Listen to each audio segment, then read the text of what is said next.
Assalamualaikum warahmatullahi wabarakatuh. Perkenalkan, saya Ayu Dwistianingsih, NIM 192141060. Saya dari kelompok 2. Membangun ekonomi Islam. Ada beberapa hal yang sangat penting diperhatikan dalam upaya pembangunan ekonomi umat, di antaranya 1. Sistem ekonomi Islam. Sistem ekonomi Islam adalah satu-satunya sistem yang mampu mendongkrak dan mendorong umat dari keterbelakangan dan keterpurukan ekonomi menuju kejayaan dan kegemilangan ekonomi yang berlandaskan akidah dan moral yang tinggi. Bahkan beberapa cendekiawan Eropa mengakui bahwa sistem ekonomi Barat sejalan dengan kesadaran berpikir dunia Islam. Sebagai contoh, seperti apa yang telah dikemukakan oleh Jacques Austerville dalam buku Economic Development. Yang kedua, membangun semangat wirausaha. Untuk membangun ekonomi umat, hal yang pertama yang harus dibangun adalah sifat kewirausahaan, yaitu ketekunan, kesungguhan, dan kesabaran dalam menjalani sebuah usaha, walau sekecil apapun usahanya. Hal ini cukup penting untuk ditanamkan karena sebanyak apapun modal yang diberikan, tanpa semangat wirausaha yang baik, maka modal itu akan hilang dengan percuma dan tidak dapat dimanfaatkan. Dalam hal ini Nabi Muhammad SAW selalu mengajarkan kita agar selalu bekerja dan menjadi usahawan.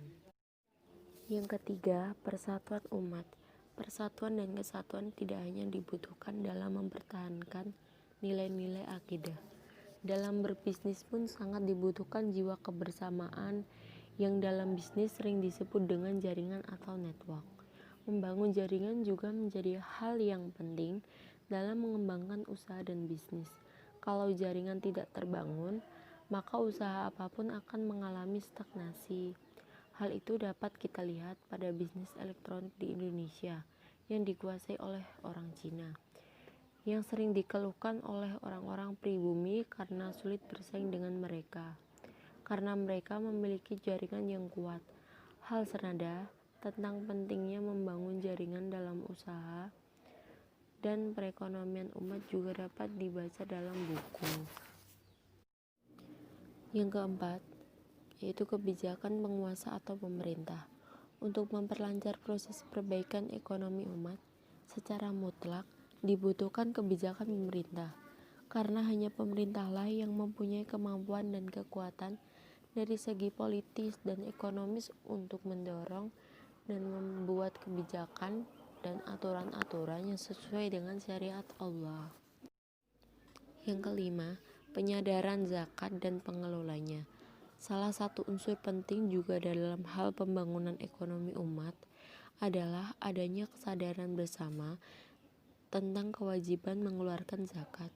Kewajiban mengeluarkan zakat tidak hanya terbatas pada binatang ternak, emas dan perak, barang perniagaan, barang tambang, dan rikas, serta pertanian. Seperti apa yang telah ditetapkan dalam Imam Al-Mazahib dalam kitab Fikih Al-Mazahib Al-Arba'ah, yang secara de facto hari ini penghasilan sangat terbatas, tapi juga di bidang profesi, industri, dan teknologi yang penghasilannya jauh berlipat-lipat dari penghasilan pertanian dan peternakan. Pembangunan ekonomi umat akan sangat tergantung dari zakat. Semakin banyak zakat yang terkumpul dan dikelola oleh umat Islam, maka semakin banyak pula lah umat yang dapat diberdayakan secara ekonomi, yang pada akhirnya mengangkat kembali martabat dan kemunduran seperti yang dialami umat Islam saat ini.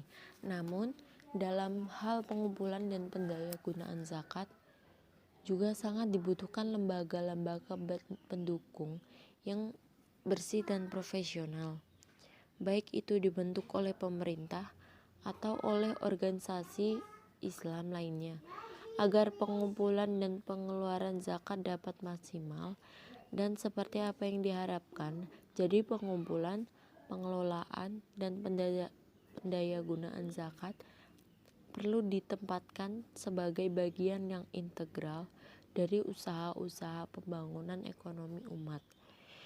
Ini berarti manajemen pengelolaan zakat harus disempurnakan supaya gerak pengelolanya bisa dirasakan manfaatnya secara baik dan benar oleh yang berhak menerimanya.